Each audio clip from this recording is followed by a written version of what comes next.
Hello. Hello. La, la, la, la. I changed up the hello for this episode today. I pulled an Elaine. She says hello quite funnily in this episode. Yeah. Hello. Yeah. So we're doing season 3, episode 2, The Truth. And this was from September 25th, 1991. Yeah. So watching this episode, and I think I've said it before, but I'm like, taking notes for this, it takes like so much longer, and you could see the what we do as a podcast, and you're like, how easy is it? I'm like, I take a bunch of notes and kind of, and I was like, oh, I should be able to get this done before Andrew and I are recording. Got it down to the wire. But that's also Nintendo's fault. Yeah. When you watch this episode, it goes by so quick. Mm-hmm. When you break it down and stuff like that, I'm like, oh, you notice all these like little things, little nuances of the show, which I guess is like, I've seen this episode so many times, and it's yeah.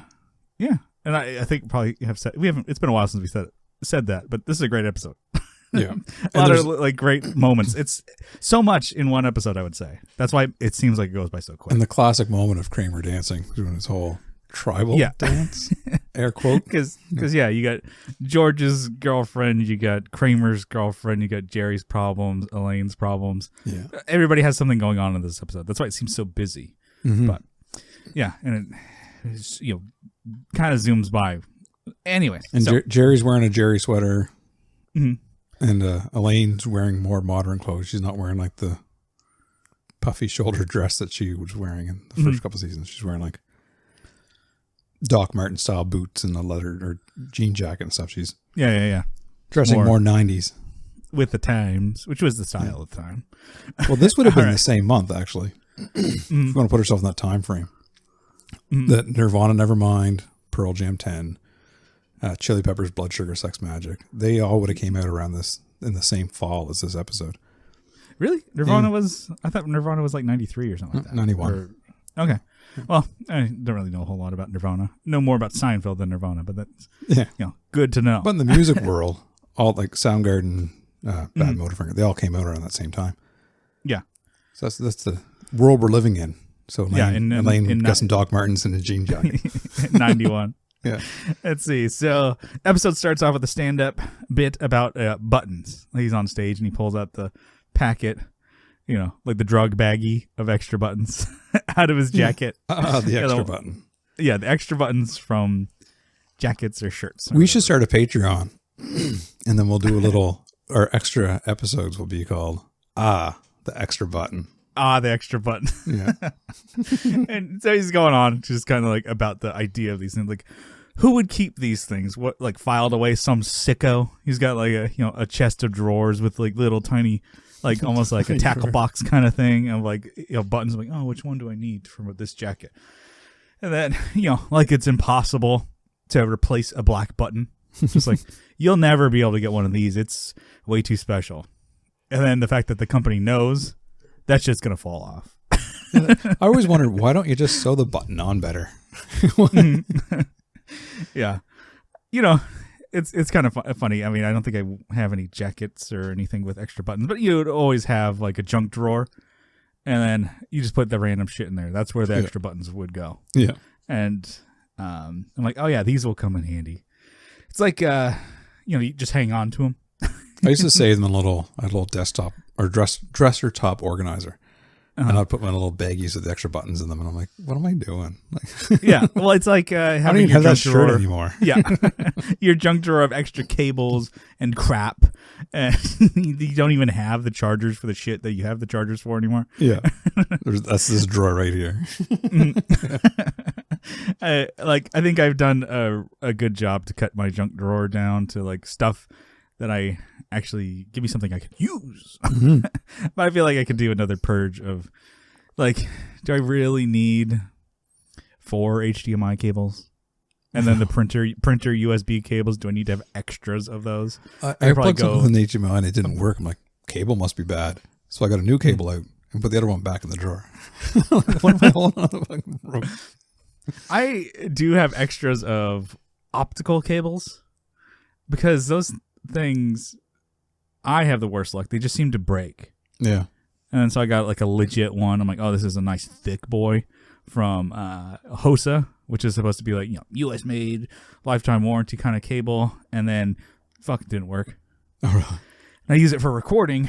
So it's like to connect to essentially interfaces so I can have 16 channels. We use it for drums.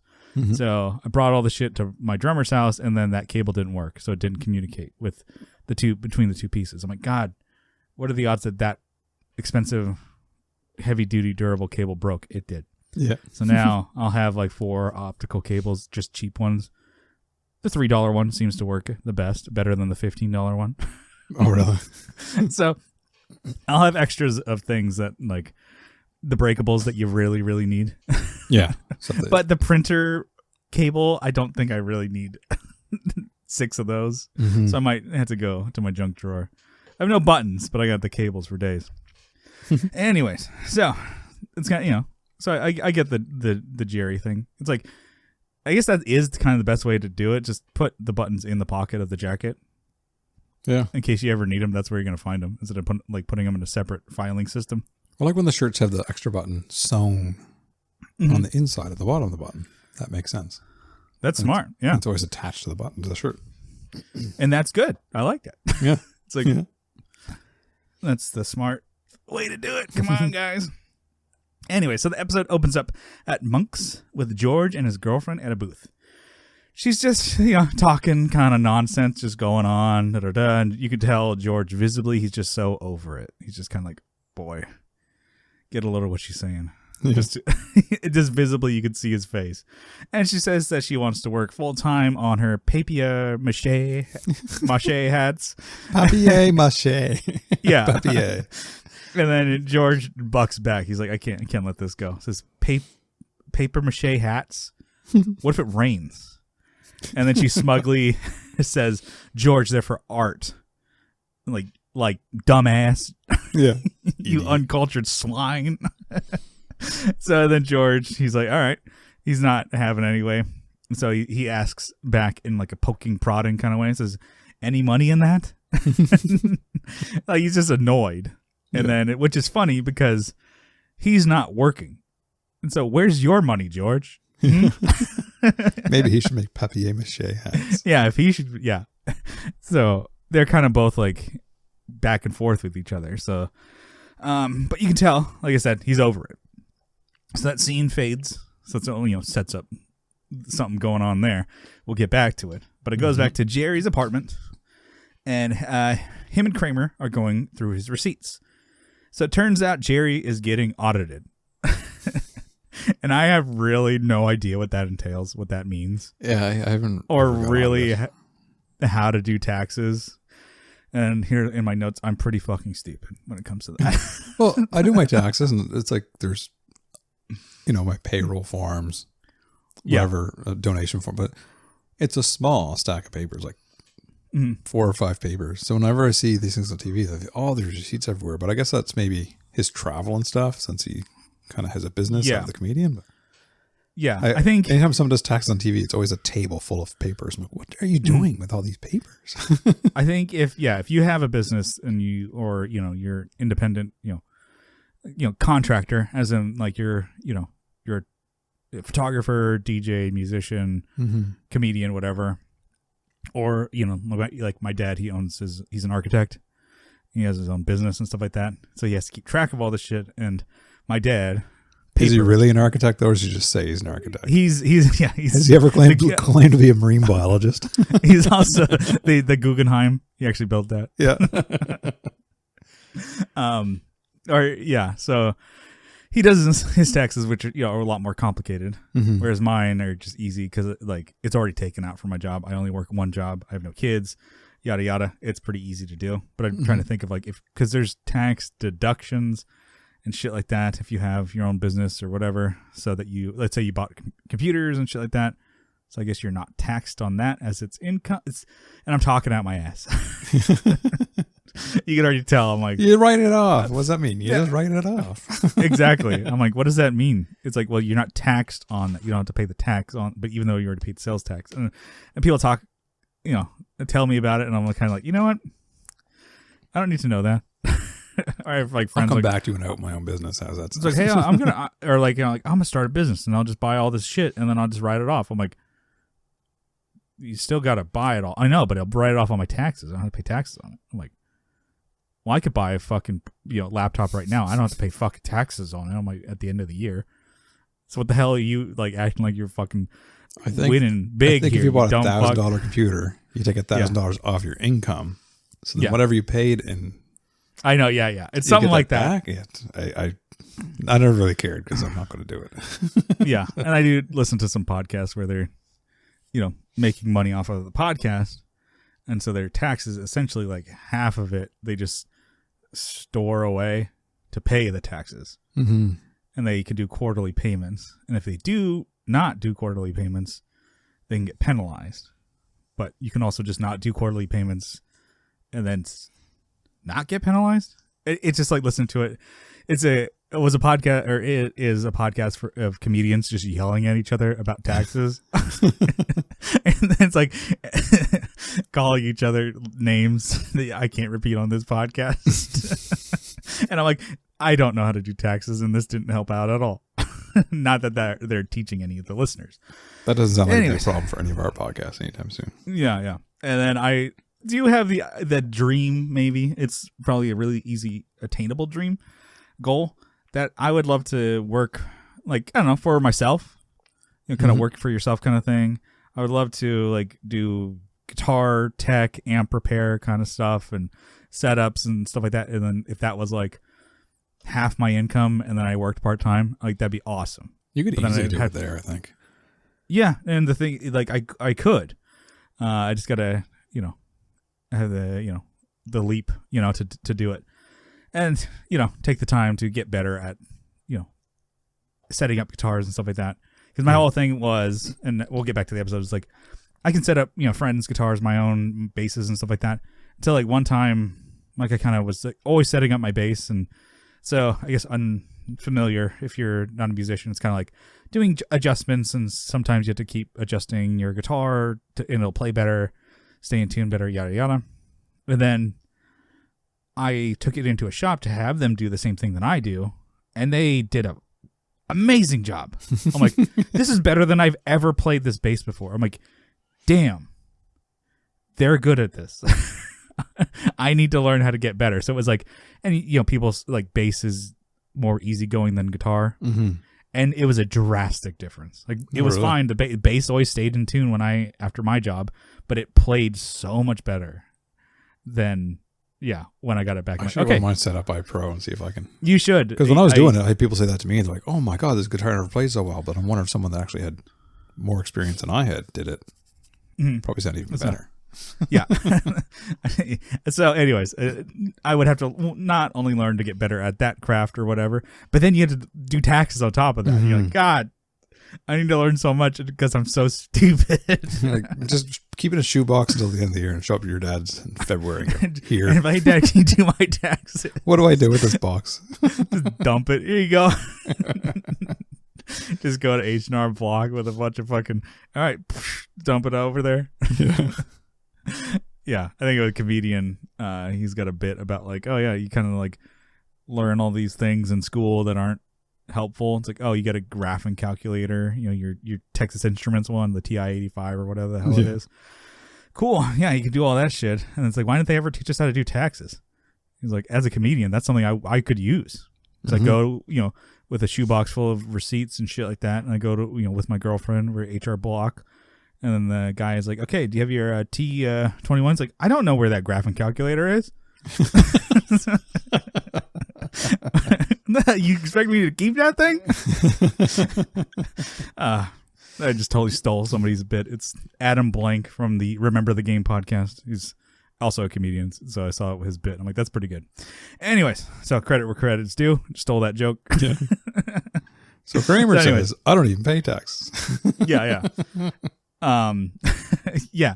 So it goes to there, and then I guess right before that, he kind of was mentioning that he blames Kramer for this whole fucking audit thing because he, had Jerry donate to a volcano relief fund for the Krakatoa.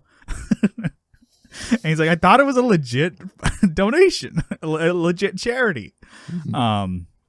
So it was like Kramer. He's like, oh, there's a great thing. I don't have money to donate, but Jerry, you should.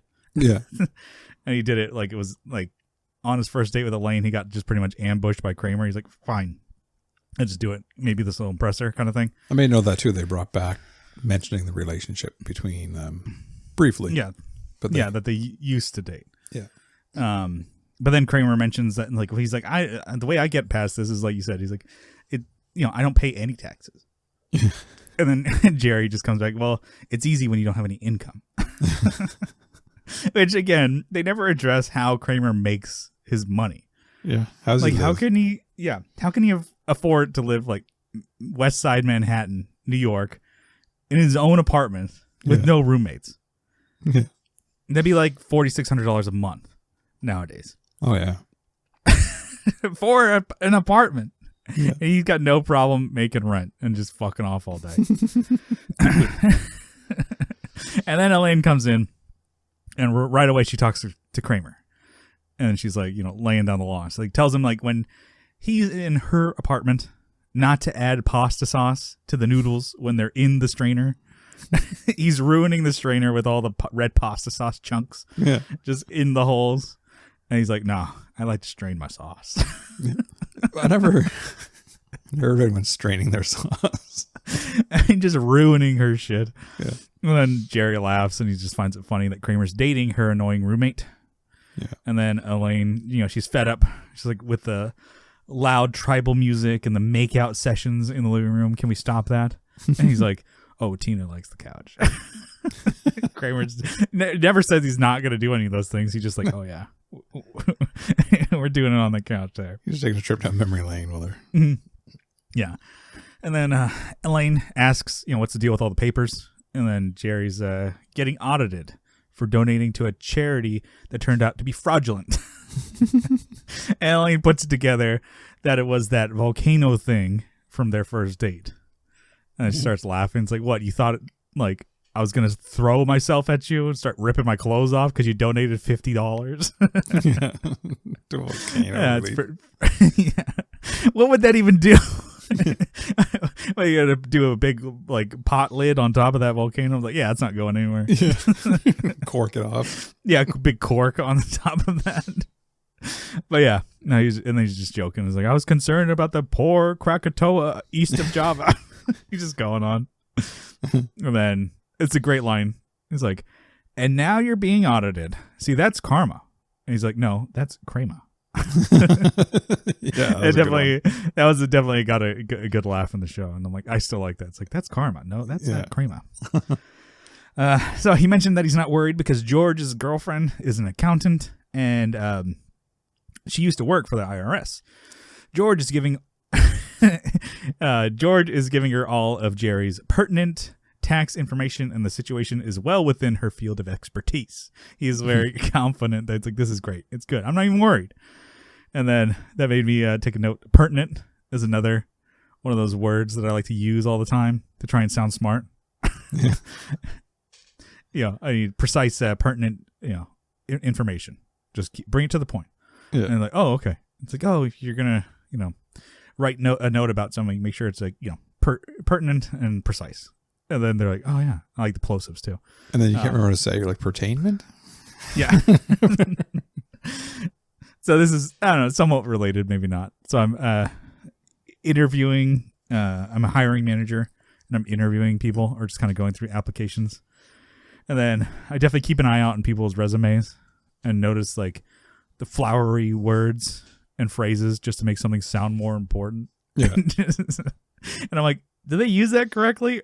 It's great to see how people can, how important and grand they can make, filing and shredding paper on their resume sound. That's what they did in an office. I'm like, we need you to do more than that. Yeah. So just looking at that, I'm like, I'll just go over those fucking things and then, see grammar mistakes and typos and shit like that and just be like, pfft. And you want to be my latex salesman. As I'm looking at the computer. I know a guy that he'll do an online post for a job and say, email your resume to. and then give the address. If somebody walks in with a paper resume, they try to impress him by walking with a paper one. He throws it in the shredder. He says they can't follow direction. I told him to email. If they can't follow direction, they don't get a job. I'm like, whoa. Yeah. Kind of has a point, though. Yeah, he does. Or if when they do nothing, and I'm like, why did you even apply? You didn't write any information down. I actually don't even know how to contact you. Yeah. You just clicked apply to job. I'm like, no resume, your name, just your first name. I saw a guy at the gas station when I walked in with a pizza box, the top of a pizza box with his name, phone number, and his previous jobs written on like a ripped square off a pizza box, and passed it in. They go, what's this? He goes, I want to apply for a job. And I was like, give the guy a job. Yeah. He probably needs one. He's doing the work. Yeah. He's putting the effort in. He's putting any effort that he can in. Yeah. So anyway, so back to it. Elaine asks, why, George's girlfriend would do that. And I was like, it must be love. Yeah. Like she's only doing it because like she's going out with, and she really likes George. Perfect cut back to the scene where they're at Monk's and George is breaking up with his girlfriend. And I think a first time watcher 30 years ago watching this episode could probably pick this up. That this was about to happen. Yeah. It's like it was like perfectly timed, perfectly cut. It's like, oh, it's because, George has got it handled. He's got away with the ladies. And then George is breaking up with her. And so he's doing the patented, it's not you, it's me kind of thing. Yeah. It's like, I'm riddled with personal problems. I have a fear of commitment. I don't know how to love. He's just all these vague bullshit things. And she wants the truth. She's not just the half-assed excuses from George. She goes like, is it the earrings, the chopsticks? So I guess she's wearing this Chinese, Asian-inspired outfit. Yeah. So she looked like Chun-Li. Exactly. Yeah. Mm-hmm. Yeah. And then she has her hair up in chopsticks. Doesn't look bad, but nowadays she might get canceled, I would say, for wearing something like that. She was definitely appropriating the culture. Yeah, which if she likes it, how does it make me racist? True. That's a later episode. It's like, don't you think that's a bit racist? How is it racist if I like their race? So anyways, she's not having any of the cliches from George. No. And he finally gives in and just lays into her. He's like, yes, it's the earrings, it's the chopsticks, it's so much more. He's like, you're pretentious. Yeah. You call her by their full name. You call my door name Samuel. But not even Samuel, Samuel. You called him Samuel. And papier mache, it's paper mache. He's just going off like. And then she like kind of sits down, or she kind of like sits back and like, okay, like what else? And he calms down, and then he's like, no, I think that's it. He's like, I'm sorry. And then she thanks him for at least being honest. Yeah, I asked for the truth. Thanks for being honest. You can tell she's totally uncomfortable now. Yeah. And then she leaves to go back to work, and then she wants to go alone. He offers to walk her back, which, why would he? Mm-hmm. And then she offers to leave money for the lunch, and he almost was going to let her go, but then he asked for $4. George still got it. Still being George. Yeah, he's like, no, well, $4 should cover it. I did get it. It got an actually out loud laugh from me in that episode. Like this. Yeah, he still is George. Yeah. So have you ever been broken up with somebody and like gave him the honest, the truth? It's usually just it's not working, and that was it. Mm-hmm. Never had like a big. Well. Yeah. Yeah. Never had a big blow up I'm going to talk about on the podcast. Never actually had this show. It was just like, you get to realize this isn't working and never had to give reasons. Usually they know the reasons when it happens. Yeah, I have. So I broke up with a chick before, And I felt good because I cut it off like early enough to where it wasn't like dragging on for maybe it was like a couple months. Mm-hmm. But she was just really boring. She like, she had no personality really at all with anything. And so I was like kind of telling her that I just don't like your personality. Or lack thereof. Yeah. And I said that. And then I'm like, I think you're attractive for sure. And she was. But I'm like, I get nothing out of talking to you. And like, we can never talk and I can never see you again and it wouldn't change my life. You're real I said pretty, that. but I don't like talking to you. And just like, well, I mean, we still go. I'm like, no, it's like you legit can't change that. I'm like, it's nothing you did. It's just you. I just don't. Yeah. I'm like, yeah. And I'm like, looking back, it probably was too honest, and I did. I was younger, and I was like, probably early 20s, mid 20s, and I was like thinking, like, well, I'm growing up. I'm like, cut this off, and I knew it wasn't going to work, and but I could have been less honest. I think. Yeah. I don't like your personality. I think you're boring. We can't get along. I sit on someone. I did sandwich it with, well, I do still think you're attractive, though. That's good. Yeah. Have you considered being a model that doesn't talk? Yeah. And then so I mentioned, or talked to Kyle's wife, and I mentioned, da-da-da. And then, they're like, oh, I broke up with so-and-so. And then she's like, oh, I'm like, yeah, it didn't go so well. And I explained exactly what I said. And she's like, Jesus Christ, you should have lied. Lying is better than what you did. And I thought lying was bad. I was like, yeah, it's like lying is, and then anyways. And then next time I think I'm just going to, I don't even know how to end it. I'm like, maybe I'm like, oh, I'm just, it's not working out. And then that maybe would be better. I'm moving for work. Don't. She works with you. I'm moving to a different department. So when she's getting all upset at the end of this and she's packing her bag up, she's going to walk out on George. She took the salt and pepper shaker off the table and put it in her purse. I saw that. I didn't know if it was this like the creamer or something. Yeah, I rewound it and checked again. It was the salt and pepper shakers. Yeah. I was like, did she bring her own? So then I watched it a third time and I was like, she stole the salt and pepper shakers, and I didn't see any other ones on the table, but yeah, that's pretty good. I noticed that little. It's almost like the actress just kind of did it, and no one really noticed till it came out. She knows, like they know that she's going crazy. Yeah, like that snapped on her. So, anyways, back to Jerry's, and he's talking to Elaine about how thankful he is to have George, his girlfriend, helping him out, and then if he didn't have her, he would have killed Kramer. It's like, I would have killed that man. I would have strangled him with my bare hands, ripped him limb from limb.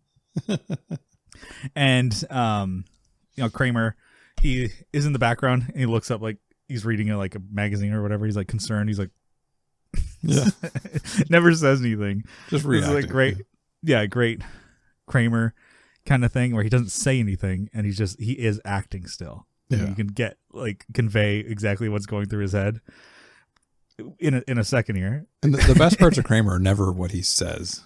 The best parts of Kramer is his actions and his reactions and everything. Yeah. So he's talking about how bad being audited is. It's like, it's hell. It's a financial equivalent to a full rectal exam. George buzzes up and Jerry's just so happy to have George as a friend. Like he's totally helping him out. Like Jerry's spirits are high. Everything's going good. And then George comes in. He's all excited. He's like, I have a new revelation. It's like, I'm just going to start telling the truth. He's like, okay, yeah. Anyway, so he asked him about you gave her the tax papers? And George is like, what? My papers. You gave her the papers. So he's like, oh, no, I gave them to her. And then he's like kind of has like an oh shit moment. Then he realizes how ill his timing was. And then, you can see Jerry's concerned, like, what's going on, George? Tell me. And George reluctantly tells him how he broke up with his girlfriend, at lunch. The one who's supposed to help Jerry out with his audit. And then as soon as he says that, Kramer doesn't say anything, gets up and leaves just gets up, leaves the walks out of apartment. room. Like, all right, I'm out of here. I don't want to get killed. Don't want to get torn limb from them. Yeah. And then George is lying to himself and Jerry when he says, I'm sure she'll still help you out. No problems. No problems. Like, and he's just going back like, why would she? She hates you now. And he's like, we left on good terms. I told her the truth. And he's like, you never tell the truth. You lie. And then he's like, well, I said that she was pretentious. Like, pretentious? And Jerry's freaking out. He's like, she has my tax papers. The IRS is like the mafia. They can take anything I want. And Elaine's on the couch. She's like, how would you like it if somebody told you the truth? And Elaine like so hates George. Yeah. Like you can just tell in that group that she's like, can't stand that fucking guy. So she just jumps on him. He likes him the least. Yeah. And George is prying, on like, hey, like, well, I want to know. What would they say? He's like, I'm bald. Well, I know that. I'm like, is there an odor that I'm unaware of? And then she's like, all right. She's like, well, you want to know? It's like, the way she words it, it's great. She's like, you're extremely careful with money. A nice way of saying he's cheap. Yeah. And he's like going, no, I'm cheap. What he's like you think? Blown away. Yeah. He's blown away. And I'm like, how does he not know that he's cheap? Yeah. He's like, why did you say that? You asked me. He's like, you should have lied. He's like, so should you. He's like, I'm not working right now, but when this is a great line. He's like, I'm not working right now, but when I had a job, I spent, baby. Yeah. And then Jerry's like, okay, trying to bring it back. He's like, I know. Yeah. Champagne, limos, cigars. And I'm like, what about the papers? He's like, oh, George is like, oh, she took him with her and put him in her pocketbook. And Elaine's sitting on the sofa, like, pocketbook or a handbag? And then Jerry leans in, is that relevant? So it's like, he's annoyed. Until this moment yesterday, sitting on the couch watching this episode, I thought a pocketbook was like a daily planner that fit into your purse. But thinking about it, the pocketbook is the size of a book and it's a pocket. It's like one little, I'd call it a briefcase bag or a document bag or something, but so I'm not sure. Like, is that what a pocketbook is? Have I been hearing it wrong my whole life? I don't know. I haven't always think like, handbag or whatever. That's what I would call it. Mm-hmm. Not a purse for sure, but it's, Document I'm sure you satchel. Could call it. Yeah, a satchel. Yeah. I think it sounds fancy. That's good. Mm-hmm. But it's just funny because Elaine, she mentions that. It's like, oh, is it a handbag or a pocketbook? And then she's like, not really that invested in any of what's going on in their lives. And she's just filing her nails. And then that little like question, like, oh, I'm more concerned what kind of bag did she have than your fucking papers. Yeah. Or George shittily breaking up with a girl. He's like, I don't really care that much. Yeah. So George calls her office and she never came back from lunch. Not a good sign. And then he calls her house with a, are you okay? That was his first initial, like, and she immediately hangs up on him. And Jerry's like, not good. And then George, he's like, I'm going to wait for it to calm down and I'm going to go get your paperwork tomorrow. I'm going to go to her place and get it. It's going to be okay. George is like kind of just, as he's leaving, he's like, yeah, it'll be fine. Don't worry. And he shuts the door. Jerry looks at Elaine. Not good. So now Jerry's concerned about this. So the next day, back at Jerry's, Kramer's showing off his windshield that he found on the side of the road. Saw that and I was like, how? And it's so flat. I trying to put myself back then, like a K car, would that have like a flat windshield or was still a bit of a curve to it? I think they would still be curved, but even a windshield, I'm like, how did you find somebody would have had to have placed it on the side of the road? Yeah, somebody in New York living in an apartment building had to have been storing a windshield and went, do you know what? I don't think I need that windshield anymore. I'm going to throw it away.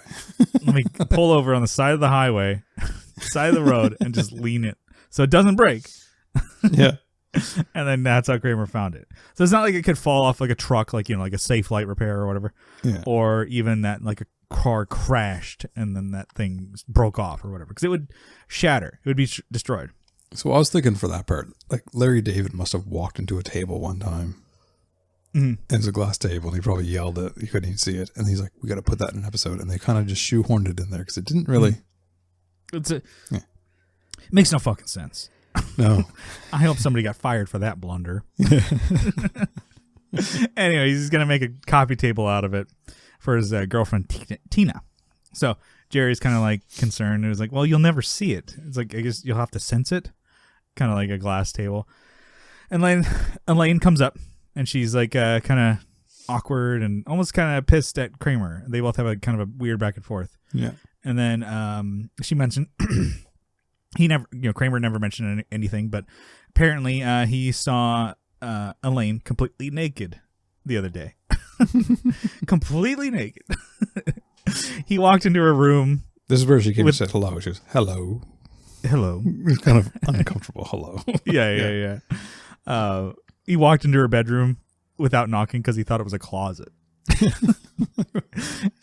So yeah, to make it even and make her feel better, he's like offers to like show the goods. He's like, oh, I'll take off my clothes. You can see me naked.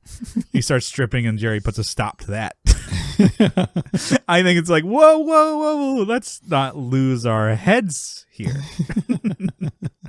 I thought that was a great like Jerry line. It's like whoa, let's not lose our heads. It's like, Kramer, you're always welcome to my house, but as far as Mr. Johnson is concerned, I don't want him just like hanging out naked on the couch. Anyways, Kramer mentions to Elaine that the windshield he's holding, it's going to be their new coffee table. And then she's all like pissed off, or she's like concerned or whatever. In a way, she's like, I'm never going to see that thing. I'm going to kill myself on that. It's like, well, you won't be able to see it, but you'll be able to sense it. Yeah. So, yeah. Be able to sense it. Which, okay, it kind of, maybe you're right. It was like a Larry David thing. Oh, we got to shove this bit somewhere. It's like glass coffee tables are a thing. They were a thing. They have always been a thing. Like, I don't get the concern. Like, it's not going to be like a piece of glass floating in the middle of fucking the room. It's going to be supported by something. You're going to see it. It's not actually invisible. It's glass. Yeah. I didn't get the whole glass top table thing. That didn't. I don't get. I mean, and then that would be totally something that you would get at an expensive furniture store. Go to Pottery Barn or whatever. We should make notes and send to NBC. Say, could you maybe drop the glass coffee table bit? Yeah, it's offending me and my sensibilities. So glass furniture, it was definitely a big thing in the 80s and 90s too. Early 90s. Like that. Like I don't get it. We had ours. It was like probably 91 we moved to my house, and we got a glass coffee table. Well, I remember my grandmother had a glass dining table. I think she still does, but she tons of glass. And I'm like, why? Maybe it wasn't a thing, and everyone saw this episode and they're like, glass coffee table. No, because it's like, think of like Christmas Vacation and shit like that. I feel like the Elaine's character, Margot, and her boyfriend or whatever, I believe they have a lot of glass furniture in that apartment or house. They're very 80s. Yeah. Or early 90s. Very early 90s in that one. A lot of neon and shit like, or not neon, but pastels. Yeah. And glass furniture. For me, I'm not a fan of glass furniture. No, sir, I don't like it. It's like, okay, here's something that's fragile, not super strong or durable, will scratch. Let's make fucking functional furniture out of it. Yeah. Let's just do that. It's totally could break. Yeah, totally. Like, that's eventually what's going to happen to it. You totally lose your leg when you cut it open with that. Yeah, I'm not a fan of glass furniture, like, at all, or anything, really. I think with ours, what happened, my sister's friend laid underneath it and then tried to pick herself up by holding on the edges of it. And it just went, oh my God. Like, why would you do that in the first place? What if that glass will hold my weight? We had one that was like kind of metal frame, but it had a glass top. And so it was like all the edges, like, were metal. So you're not going to like really crack it that way. But we had a cat kind of jump off of like a higher bookcase and just, it didn't shatter it, but it just put a big crack in it. I'm like, and so my dad was like, fuck, he's so pissed. He's like, this fucking cat. Yeah. And then, it was like hand-me-down furniture. I remember we were kids. You would have expected one of us to break it, but no, it was the cat. The cat. And Yeah, it's pretty funny. So we kept it, obviously, still kept it, and then packing tape on top and bottom to keep it from splitting more. Okay. some tuck tape, that red tuck tape people use for their tail lights. Yeah. Anyway, so on the coffee table, the non-gloss coffee table, there's a bowl of pretzels. Okay. And I just found that funny because it was pretzels, and that's in this. The pretzels episode is this season as well. So. Oh, okay. Nice. Yeah. There, yeah. We'll get to that and how thirsty they make us. Yeah. We'll have to eat pretzels while we do that one. Just crunch in the microphone the whole time. Just crunch only in the mic and just have like dry mouth. So George comes up. He's dressed like Arthur the Aardvark. Never seen him wear this before. A sweater with a fucking polo, and I'm like, what the fuck? George never dresses like that. Is this when he had the red? He had the red shirt and the yellow collar. Yeah. Yeah, I noticed that. I was going to make a note, and I didn't, but it was like bright. Saying it looks like super bright. It looks like Arthur, the cartoon, I guess. Angry Fist. Yeah. And then, anyways, so he mentions that Patrice, which is the girlfriend he broke up with, wasn't home, so he didn't get the papers. She is in a mental institution now. She's, let's see, ends. Oh, yeah. And then that scene quickly fades. And it goes into the middle stand-up bit about, Jerry's, which is kind of topical with the episodes, like being naked.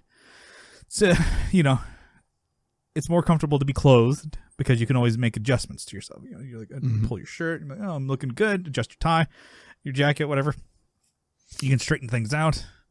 When you're naked, it's so final, like that's what you get. Yeah.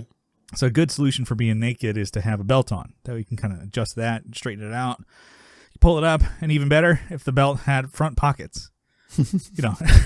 Be naked and you can have your hands in your pockets and still kind of like, hey, what's going on? I was picturing like a tool belt. Just have like a tool belt. Kind of put your hands in your pockets. It's pretty good. Little thumb hooks or something on it. Mm-hmm. And then it goes back to Jerry's. And then Kramer, it's like, Kramer mentions, it's like, you ever seen that Cuckoo's Nest movie kind of thing? They put electrodes all in your head. It's like that. They don't even acknowledge what he says, and it's not helping at all. It's like he just ignores him, like, whatever, Kramer. And he goes into like, oh, my friend Bob Sacamano, he had electrotherapy, but his synapses were so big, it just had no effect. We should start a Bob counter too. How many times does he mention Bob?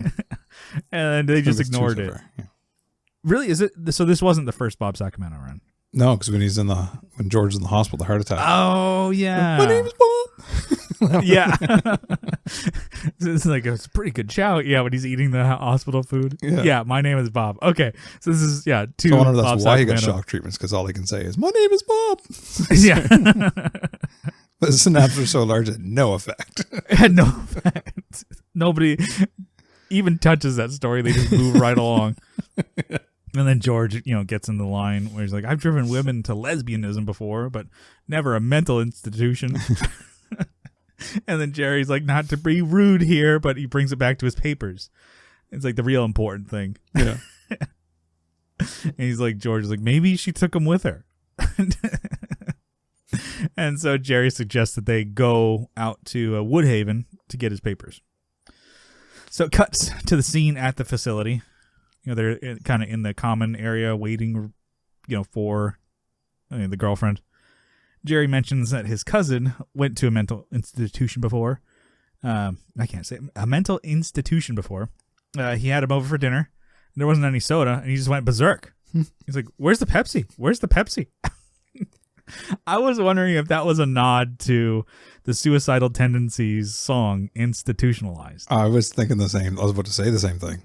Yeah, because I was like, that felt like it was a Suicidal Tendencies thing.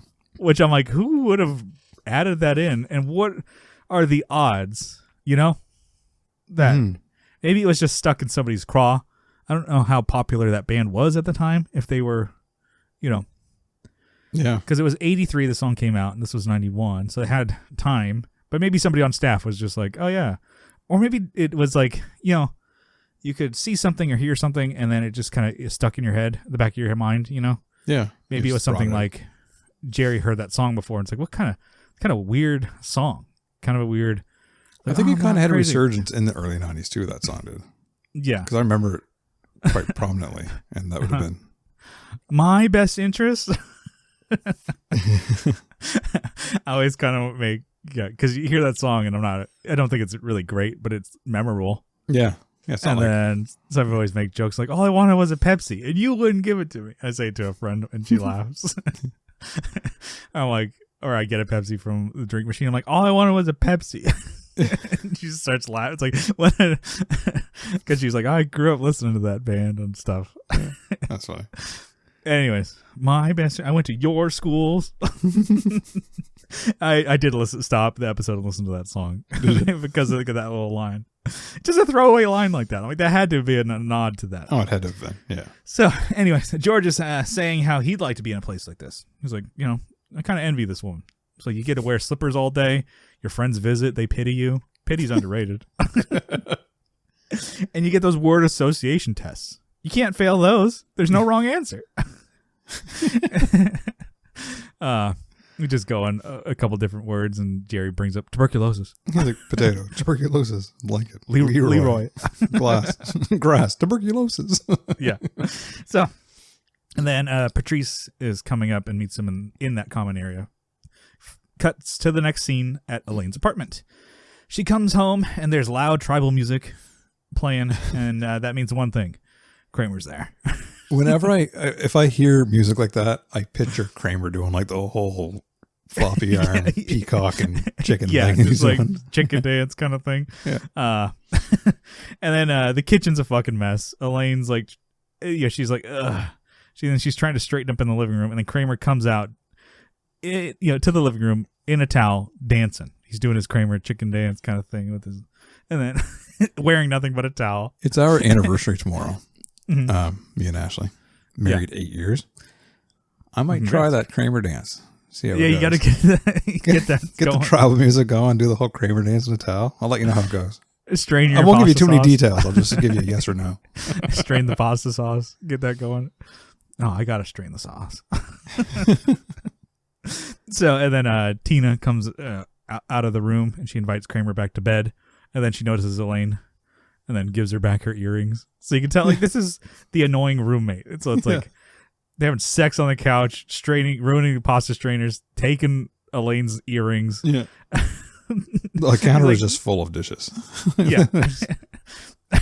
He made African food. That's what it was. Yeah. It's like, oh, you can have some leftovers if you want. Oh, thank you. And I'll clean up the fucking mess. Thanks. Yeah.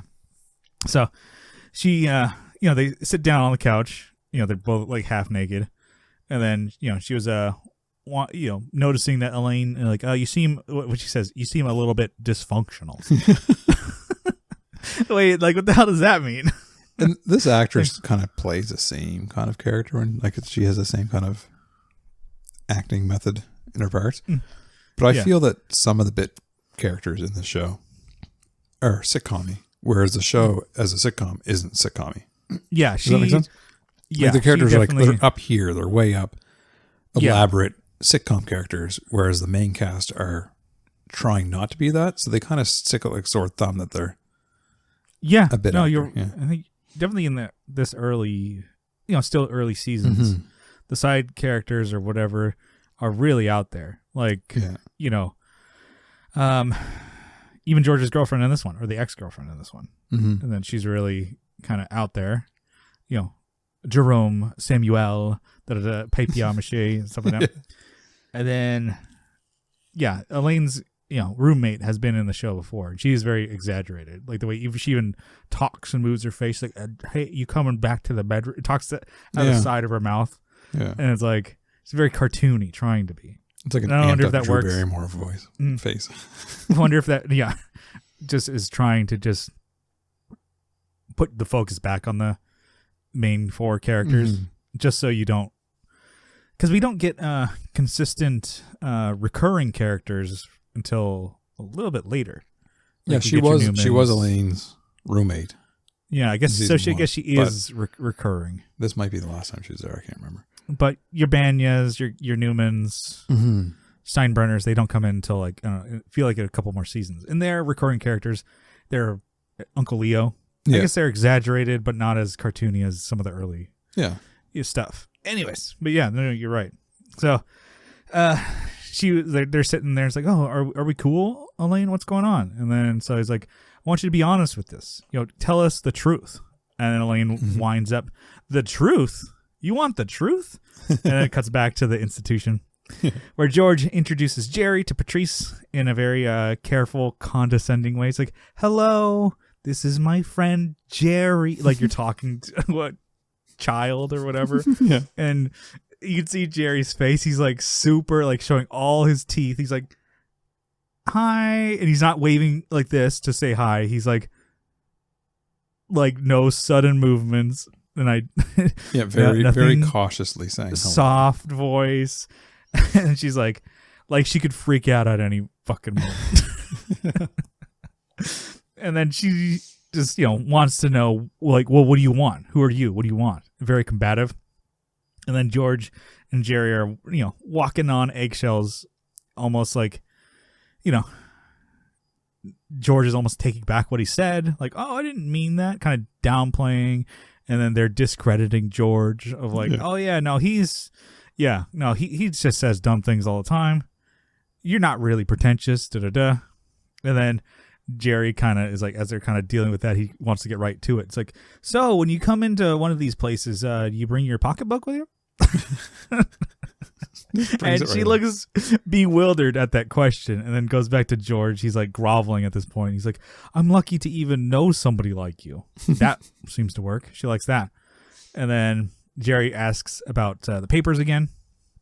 Would you bring any important like financial papers? And it clicks with her. It's like, oh, you're the Jerome with the tax problem.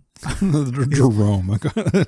Like, I don't even think that's his actual name, but it's like his, a full formal name. Maybe you wanted to ask, do you ever go by Andy? I have one friend that calls me Andy. And he's a Japanese guy. Yeah. And I think just the R doesn't roll out easy, so he calls me Andy because it's easier to say. And he's allowed. He's pretty good shape, and he's in the martial arts, and he can kick my head off if you want to. So I'm like, yeah, you can call me Andy. I don't care. You can call me whatever you want. Yeah. I prefer not to be called Andy, but if you're a nice guy that could kick my head off, then always you can call me whatever you want. Because Andrew, I'm like, oh, that could be shortened to Andy. Yeah. And then I am like, oh, I don't have a shortened version of my name. You can't go. I guess Bry. I've heard that people call me that never really sticks. That makes me think, I'm like, well, maybe my name could be a shortened version of Brian Anthony.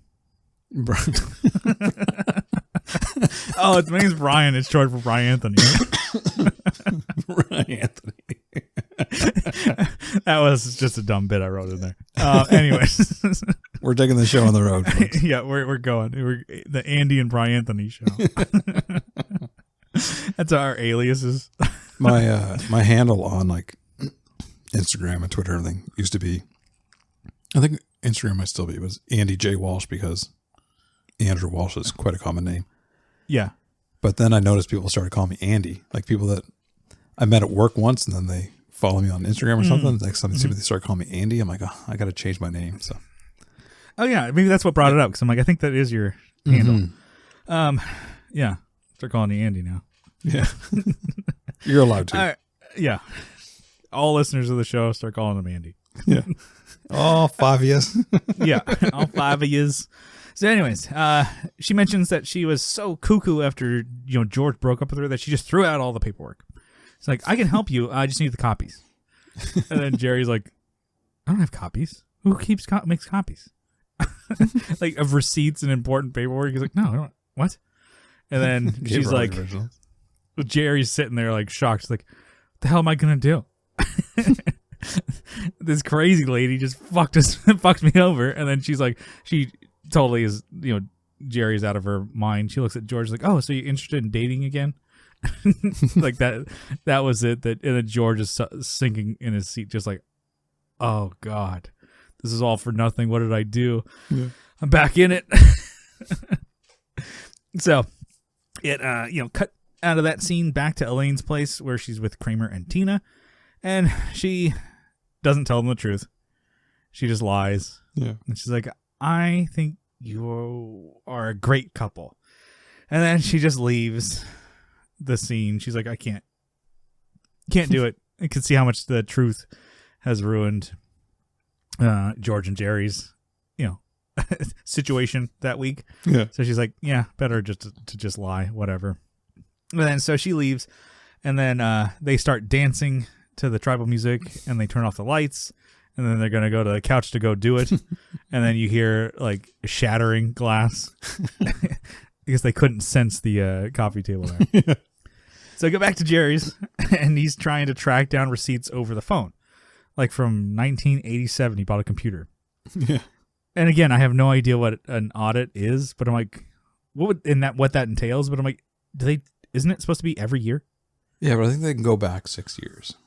I think that's okay, because I keep my tax forms for 7 years. Really? Okay, I think I do that because if you get audited, they can go back 6. Well, can't they just fucking do it? Well, they probably could, but it's not making your life hell if they do it themselves. Yeah. Yeah, again, I have no idea how to do taxes, like what writing things off is, any of that shit. So, anyways. So it turns out Jerry, he's tracked down a receipt, and he has to go to the place to go fucking pick it up. Yeah. A paper receipt from 4 years prior. He's describing the guy. He goes, I talked to a guy, had a maroon suit and toupee. He's like, oh, it was a weave. Like, yeah. What the hell's going on here? Like, how you remember that? Yeah. Just that it would be paper, so you couldn't even look things up on a computer. Yeah, and have to like, oh, man. book. So he found a receipt, and he's like, okay, I need to go down, 48th or whatever. So he's asking, like, oh, is it either one of you want to come with me? And then Elaine explains that she's going to the hospital to go see her roommate, and George can't go because he's going to a poetry reading with Patrice. So they're back together now. Yeah. And then Kramer comes in all bandaged up. He asks to tag along, in the cab with Elaine to going to 48th Street. And then they, Jerry wants in, and so does George. He's like, I'll get in on that. And as they're leaving, Elaine mentions to George that you have to chip in for this, right? For the cab. You're going that way anyway. Yeah, and then he's like, George doesn't think he should. He's like, you're already going there. Like, she would have had to pay for it anyways. Yeah. So again, he is cheap. Yeah. It ends with a stand-up bit about being audited. Says it would make it a lot more fun by putting all your receipts and forms in a big lucite ball kind of thing, and where you spin it like it's a game show, and they can pull them out one by one. It's like, oh, look what we have here. Another illegal deduction. You didn't win today, but we have some lovely parting gifts for you. Jail. So, and then the show ends. So, great episode. Like I said, there's a lot going on. So many little side stories, I would say. Yeah. And they all still married together at the end. So. You can see Elaine's having her issues with Kramer in the room and her roommate. Kramer saw her naked. There's a glass coffee table. That it's like, oh, you might break that. No, totally not gonna happen. Totally breaks it. Yeah. George felt great about breaking up with a girlfriend. He felt like he did a good job. Did a bad job. Back with her again. George was tasked with doing something to help out his best friend, and fucked it up. Right? So I was like, yeah, perfect. George in that whole scene was like, I'm supposed to do this to salt for my buddy. I can't handle the chopsticks in her hair. I can't do it. Yeah. And he didn't pull through. And then he made her pay for part of the meal. All he would have had to just hold out for a couple weeks, maybe. Yeah. Wait for it to be done. And then he could dump her ass. Yeah. So you could just make it to be like, first. Be like, oh, hey, I'll see you maybe once or twice a week for 2 weeks. Just put up with it with her for your boy. And he couldn't do it. He's like, I need to end it before even this lunch is done. I can't even finish eating. Before I get the check, I need to end this. So you're right. It definitely it was a great episode. I loved it. Yeah, it was good. So yeah, really, really funny. So, and then they're all just doing their own thing. And great. But if you guys think this is a great episode, you should subscribe to our podcast or our YouTube channel. Like it. comment it, share it with your friends or your non-friends or your exes. Yeah. If you still talk to them. Tell all your boring exes to listen to this show. Yeah. Like, this show's more interesting than you've ever been. So it's just two guys, middle-aged, talking about Seinfeld. Yeah, they're way better than you. Yeah. So we get downvoted. A couple of middle-aged chubby guys in their basements talking on the internet. Talking about a show from the 90s. Yeah. Anyways. My mom thinks I'm cool. My mom, yeah, she's like, "This, you're doing a great job." So, yeah, give us a like, give us a sub over on, your favorite podcatcher. Hopefully, you can give us, a review, 5 stars, hopefully. And then we're on YouTube. Give us a subscription over there. Yeah, I think we'll see you in a couple weeks. I'm already liking season 3. Definitely. Yeah, they got it. They got their groove on. They got it, and for sure. Yeah. All right, cool. At least we'll see you next time. Goodbye now.